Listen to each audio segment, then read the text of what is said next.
में चीन के हाथों मिली हार से उबरने की कोशिश में थी। फिर भी 1965 में पाकिस्तान ने भारत पर युद्ध थोपा और नियति का यही विधान युद्ध के मैदान में भारतीय फौज के अदम्य साहस, हिम्मत और हौसले का गवाह बना।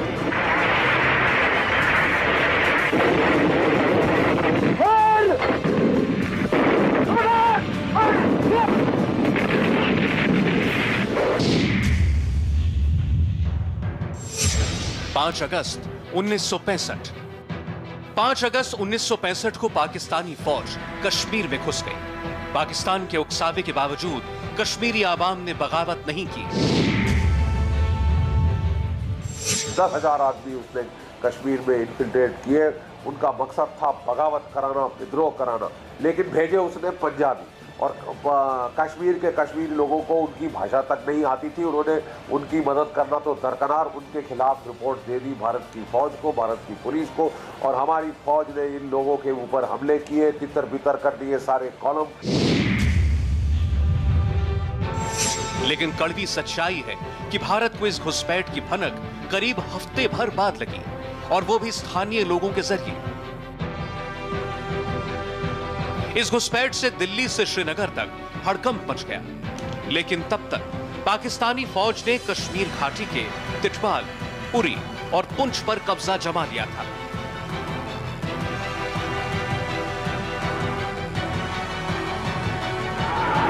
अब भारतीय सेना ने मोर्चा खोला।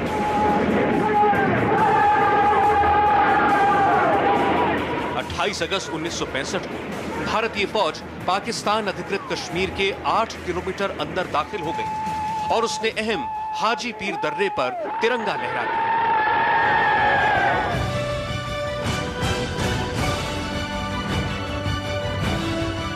हाजी पीर अहम रणनीतिक पॉइंट था, जिस पर कब्जे का मतलब था भारतीय फौज पीओके के मुजफ्फराबाद पर भी कब्जा कर सकती थी।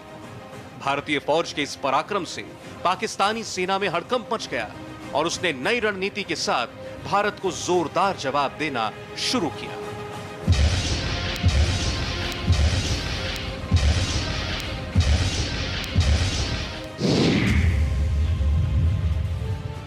इधर से पडोरी को कैप्चर किया गया, उधर से फिर हाजीपीर पास को कैप्चर किया।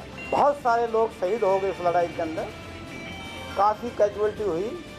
दुश्मन की हमारे से बहुत गुना कैजुअल्टी हुई। पाकिस्तान के लगभग मेरे ख्याल में 30 किलोमीटर एरिया को हमने कैप्चर किया। मैं इस समय खड़ा हूं अखनूर में, जहां 1965 युद्ध में पाकिस्तान ने ऑपरेशन ग्रैंड सलाम को अंजाम दिया। ये पहला मौका था जब भारतीय फौज के सामने सीधे सीधे पाकिस्तानी फौज सामने आई। फिर एक ऐसी जंग हुई जिसमें अंतिम वक्त तक पाकिस्तान का पलड़ा भारी रहा। पाकिस्तान की कोशिश थी कि वो किसी भी तरह अखनूर पर कब्जा कर ले, ताकि भारत से जम्मू कश्मीर को अलग थलग किया जा सके, जिसके लिए पाकिस्तान ने छम और जोड़िया में जोरदार हमला बोला। अखनूर पाकिस्तान ने कब्जा नहीं किया था, लेकिन हमारी हालत काफी नाजुक थी और वो लोग कब्जा करने में सफल होने वाले थे। जम्मू कश्मीर के नक्शे पर यह है अखनूर। अखनूर की अहमियत थी कि इस पॉइंट पर अधिकार का मतलब था जम्मू कश्मीर को भारत से अलग कर देना, क्योंकि घाटी को भारत से जोड़ने का रास्ता यहीं से गुजरता था। 1 सितंबर 1965 अखनूर पर अधिकार के लिए 1 सितंबर 1965 को पाकिस्तान ने ऑपरेशन ग्रैंड स्लैम चलाया। पाकिस्तान के जबरदस्त हमले शुरू हो गए।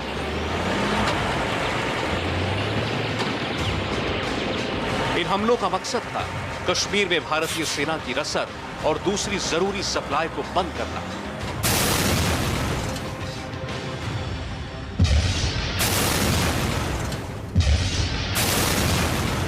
भारत भी जानता था कि अखनूर पर पाकिस्तान का कब्जा हुआ तो कश्मीर हाथ से गया, लेकिन जमीनी लड़ाई में भारतीय सेना पर 20 पड़ रही पाकिस्तानी फौज को जवाब देने का अब एक ही तरीका था, हवाई हमले यानी एयरफोर्स का इस्तेमाल करना।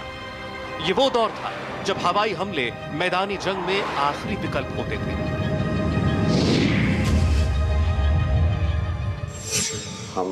हम आदमपुर में थे और वहाँ एक डिमांड का आर्मी से डिमांड आया कि हम पाकिस्तान के वायुसेना हमारे पर हमला कर रहे हैं, उसका टैंक का लड़ाई हो रहा है, वो सब दबा के रखा हुआ है और आवश्यकता है कि हम एयरफोर्स लेके उसका टैंक पर हमला किया। 3 बजे ब्रीफिंग हुआ आदमपुर में, उसके बाद 4 बजे 4:30 बजे टेक ऑफ का प्रबंध किया था। हाथ से फिसलते अखनूर पर जल्द फैसला लेना था। दिल्ली से हरी झंडी मिलते ही एयरफोर्स के 45वीं स्क्वाड्रन के 4 लड़ाकू विमानों के 3 दस्ते पाकिस्तानी ठिकानों और टैंकों पर टूट पड़े।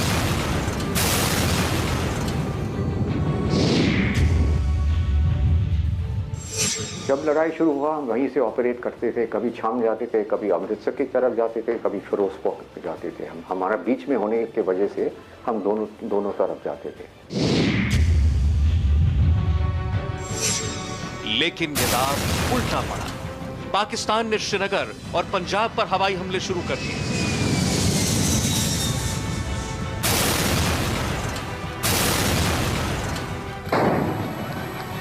कश्मीर भारत के हाथ से फिसलने लगा।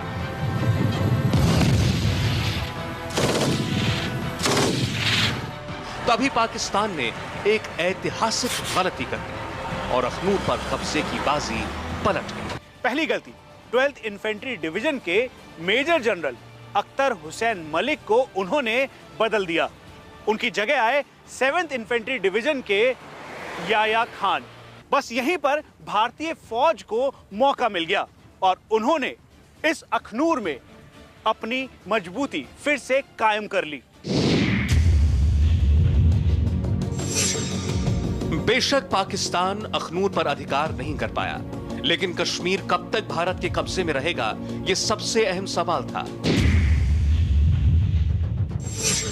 प्रधानमंत्री लाल बहादुर शास्त्री की आज्ञा मिलते ही मेजर जनरल प्रसाद की अगुवाई में 15वीं इन्फेंट्री डिवीजन ने लाहौर की तरफ कूच किया। 1965 में लाहौर के बारे में जो फ्रंट खोला गया उसका ये था कि J&K के अंदर उन्होंने अखनूर शाम इसी के ऊपर काफ़ी ऑलरेडी पहुंच गए थे, तो उसी को बदला लेने के लिए हमने पूरा डिवीज़न जो है वो इछुल कैनाल पे गया, जिसके अंदर मेरी पलटन भी 4 ग्रेनेडियर्स शामिल थी। भारतीय फौज पहली बार अंतर्राष्ट्रीय सीमा लांघकर 2 रास्तों से पाकिस्तान के अंदर दाखिल हुई। पहला हमला दक्षिण की ओर लाहौर सेक्टर पर हुआ और दूसरा हमला उत्तर की ओर सियालकोट सेक्टर में। भारतीय फौज लाहौर के पूर्व इचोगिल नहर तक पहुंच गई। 2 और कोशिशों के बाद सेना ने बारकी गांव को लांघ लिया और लाहौर अंतर्राष्ट्रीय हवाई अड्डे के पास डेरा जमा दिया। इसी बीच पाकिस्तानी एयरफोर्स ने जबरदस्त हमले किए।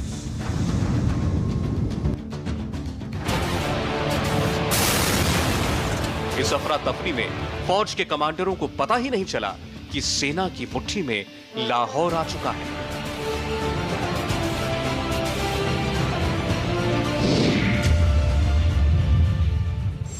पंजाब फ्रंट पर हमने पहुंचने का डिसाइड तो कर लिया, लेकिन हमारी तैयारी बहुत ख़राब थी। हमारे पास हथियार पुराने 2nd वर्ल्ड वॉर के थे। लाहौर के साथ सियालकोट पर पहली आर्मर्ड डिवीजन ने धावा बोला।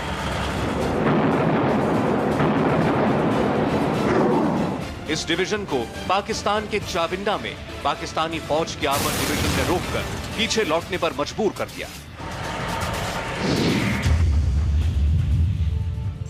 8 तारीख को हमारा दूसरा जोरदार हमला हुआ सियालकोट क्षेत्र में, जहां 80,000 की हमारे स्ट्राइक कोर जो था वो सियालकोट पे चढ़ बैठा। इतना दबाव पड़ा पाकिस्तान को कि जो भी उसने सेनाएं भेजी थी छम अखनूर में जम्मू कश्मीर को भारत से काटने के लिए, उनको उल्टे पांव वापस आना पड़ा और अपनी ही जान बचाने के लिए सियालकोट और लाहौर की लड़ाई में वो बुरी तरह से वो फंस गए।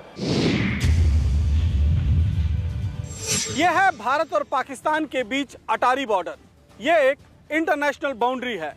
जब से भारत और पाकिस्तान बना तब से भारतीय फौज ने कभी भी इस इंटरनेशनल बाउंड्री को पार नहीं किया, लेकिन 1965 की जंग में भारतीय फौज ने इस सरहद को पार किया और लाहौर की तरफ कूच किया। लाहौर तक भारतीय फौज का पहुंचना पाकिस्तान के लिए बड़ी शर्म बनकर सामने आया।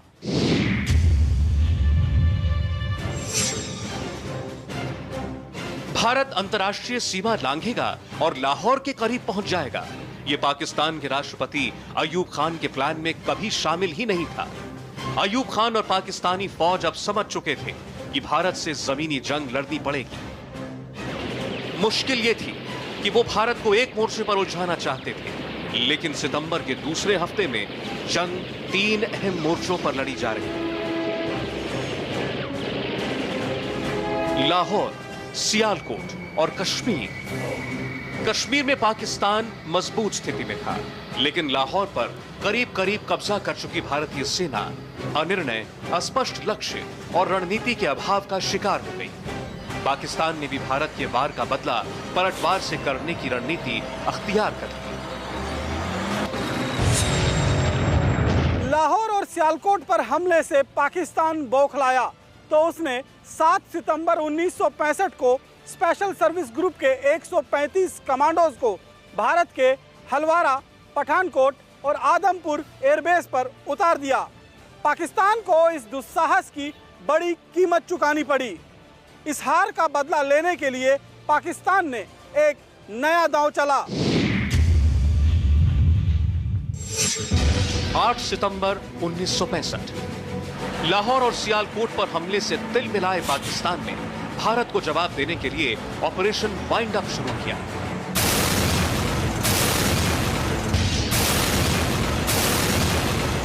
इसके तहत लाहौर सियालकोट मोर्चे के अलावा पंजाब के खेमकरण और मुन्नाबाव पर हमला हुआ।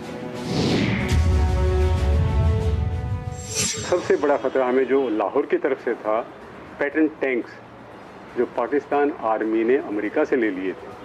हमारे पास हमारी फौज के अंदर वही पुराने टैंक थे जो फर्स्ट वर्ल्ड वॉर और सेकेंड वर्ल्ड वॉर में इस्तेमाल हुए थे। तो उस टैंकों को रोकने के लिए अगर वो टैंक वहाँ ना रुकते तो दिल्ली तक उनको कोई रोकने वाला नहीं था। पाकिस्तान की चाल थी पंजाब में रावी नदी को पार कर अमृतसर पर कब्जा करना। इसके लिए पाकिस्तान की एक आर्मर डिवीजन ने अमेरिकी पैटर्न टैंक के साथ पंजाब की भारतीय सीमा की तरफ रुख किया। हमारे सीनियर ऑफिसर्स जो सेकेंड वर्ल्ड वॉर में हिस्सा ले चुके थे वो भी कहते थे ऐसा गोलाबारी हमने कभी नहीं देखा। ओले की तरह गोले बरस रहे थे, धुड़ुम धुड़ुम धुड़ुम, जमीन हिल रही थी और मैं उस वक़्त एक खुली ट्रेंच में बैठा हुआ था। तो हमारे दो पलटन हमने भेजी थी, वो दोनों की दोनों भाग गई दुश्मन के प्रेशर में। कमांड एंड कंट्रोल ख़त्म हो गया,